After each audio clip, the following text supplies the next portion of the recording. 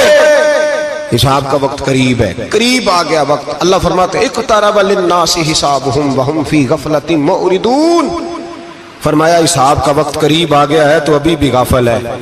جمعۃ الوداع ایک پریشانی لگانے کا ارادہ تھا، بڑی پریشانیاں پالی ہیں، ایک پریشانی اور پال لو، جس کو یہ پریشانی لگ جائے اس کی عمل سمرنے لگ جاتا ہے۔